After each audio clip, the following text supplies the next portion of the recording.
Assalamualaikum warahmatullahi wabarakatuh. Selamat hari Senin. Semoga menjadi awal pekan yang indah ya teman-teman. Jadi kalau misalkan ada yang mengatakan kenapa video ini dibuatnya nggak kemarin setelah kemenangan lawan Madura ya, itu sengaja. Jadi biar nggak euforia gitu ya. Jadi kalau buat sekelas Persib, saya pikir kemenangan dari Persiraja, lalu juga kemenangan dari Madura gitu ya, itu memang bukan hal yang harus diglorifikasi ya, bukan hal yang harus dirayakan secara berlebih. Dan saya melihat memang timeline ya, Twitter itu ya biasa aja gitu, biasa aja. Bahkan isunya kalah dengan apa? Dengan Siskae ya. Siskae E-nya 3 tuh. Yang Dara ya, itu menjadi trending topik bahkan ya di Sabtu Minggu karena tertangkap katanya di Bandung ya. Nah teman-teman, jadi saya sudah mengatakan tadi lawan Madura, lawan Persiraja, dan nanti lawan Persik Kediri ya. Itu saya pikir adalah pertandingan-pertandingan kalau misalkan Persib menang itu ya wajar banget ya, wajar, biasa pisan. Nah kalau misalkan sampai seri atau kalah itu nggak benar, nggak wajar gitu. Jadi di seri 3 ini kru Bobotoh ID memetakan pertandingan ya, bahwa ada 3 lawan yang serius dan bergengsi, yaitu Persija, Arema, dan Persebaya.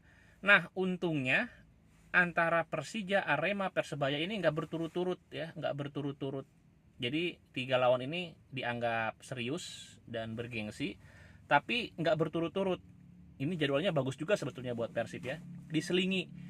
Jadi Persija diselingi ke Persiraja. Nah terus setelah Arema diselingi ke Madura gitu. Nanti Madura, Persebaya, baru terakhir lawan Persik ya, kalau nggak salah Persik. Nah ya karena tujuannya kan bukan untuk mengglorifikasi ya, tujuannya bukan untuk euforia kemenangan kemarin. Jadi kita lihat game kemarin itu sebetulnya Persib walaupun menang 1-0 tapi punya beberapa peluang ya, not bad lah, bagus. Dan sebetulnya lawan Madura kemarin apakah penting kemenangannya? Ya oke lah, penting juga ya. Karena apa? Karena ini kan memutus sejarah buruk ya. Persib itu kan kalau lawan Madura kan susah menang dari tahun 2017 ya, sepanjang sejarah Liga 1 baru kemarin gitu menangnya 1-0. Dan dalam kondisi Persib sebetulnya nggak ideal ya, walaupun Nick main lagi, tapi nggak idealnya itu Rashid ya, kelihatan banget nih setelah Rashid memperkuat timnas. Oh, dan dia cetak gol bagus ya. Jadi kemarin Palestina lawan Arab main, Rashid pemain Persib mencetak gol bagus. Ini pemain luar biasa juga ya, main di Liga Indonesia ya. Liga Indonesia biasa gitu ya, mungkin buat banyak orang apa sih Liga Indonesia, tapi ada pemain timnas Palestina.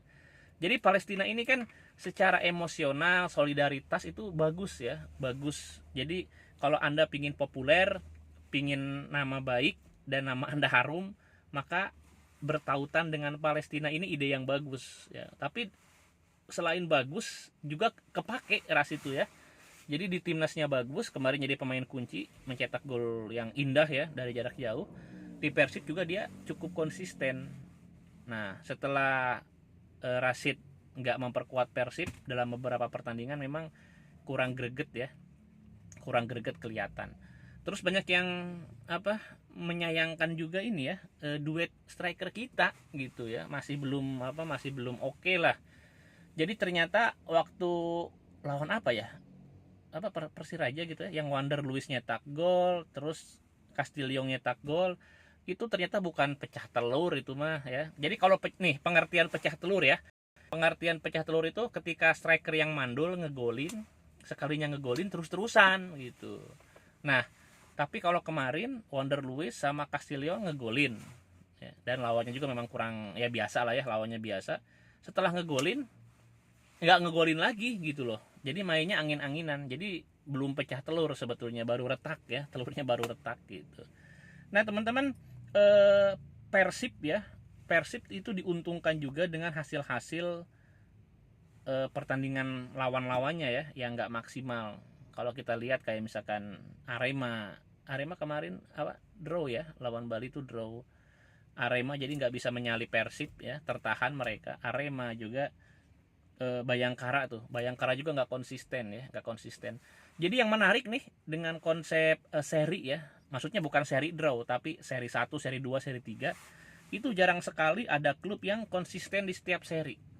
Kita masih ingat seri pertama betapa PSIS luar biasa ya. PSIS itu di seri pertama, ternyata seri 2 inkonsisten, kalah beruntun, kemasukan juga lumayan banyak ya. Akhirnya mereka tertahan gitu. Sekarang juga PSIS nggak bisa naik terus ya, nggak bisa naik lagi. Banyak yang nggak konsisten lah. PSIS, Persikabo, bahkan Bayangkara ya. Bayangkara juga begitu. Kalau Persib kan di seri pertama drawnya kebanyakan ya, jadi susah naik. Nah di seri kedua sapu bersih, di seri ketiga fluktuatif ya, kalah menang gitu ya. Nah jadi intinya ya masih panjang lah ya, masih panjang. Bisa jadi nanti seri penentu itu seri 4 sama seri 5 ya. Karena apa? Karena seri 3 ini kan pernah dibahas juga ya. Seri 3 ini penentu kalau misalkan lawan-lawan yang lain hasilnya bagus terus gitu. Tapi ternyata lawan-lawan yang lain sama-sama juga dengan Persib ya, masih angin-anginan. Jadi peluang masih ada gitu ya. Oke teman-teman, jadi apa tuh kabar yang baru-baru ya selain Persibnya? Kebanyakan ngobrolin Persib. Tentang apa? Tentang sanksi itu ya. Sanksi juga kemarin banyak yang nge-DM saya. Sanksi di Liga 3, Liga 1 itu kayak nggak konsisten padahal pelanggarannya sama gitu ya.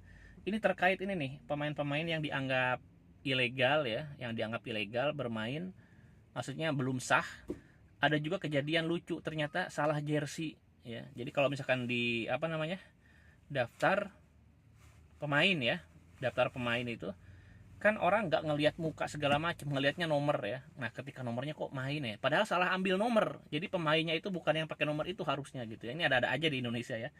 Jadi itu juga harus apa, harus lebih serius lagi, lebih konsisten ya.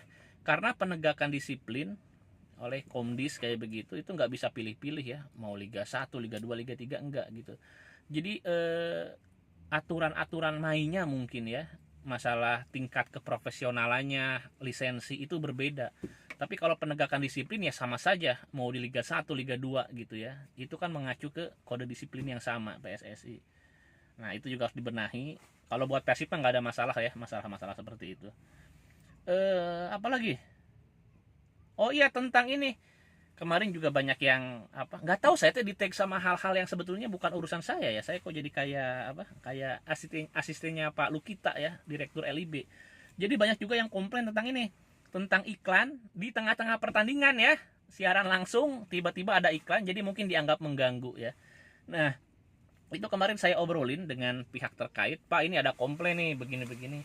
Nah katanya sih itu tanggung jawabnya si televisinya, mungkin ada sponsor yang duitnya gede nego atau minta slot itu ya, makanya karena duitnya gede ya, sepak bola teh ya industri kapitalis ya, duitnya gede ya diambil aja gitu. Tapi nanti perlu dikomunikasikan ya, bukan cuma dari PT LIB tapi PSSI juga harus menegur saya pikir. Jadi jangan sampai hal-hal komersial itu merusak ya, merusak hal-hal yang prinsipil di sepak bola gitu. Jadi keindahan sepak bolanya jangan sampai ganggu dong gitu ya. Oke teman-teman, ini obrolan pagi ringan banget. Kita harus sama-sama kerja ya, mencari uang buat bayar cicilan dan sesuap nasi. Oke, segera nih tungguin teman nih. Oke, assalamualaikum warahmatullahi wabarakatuh.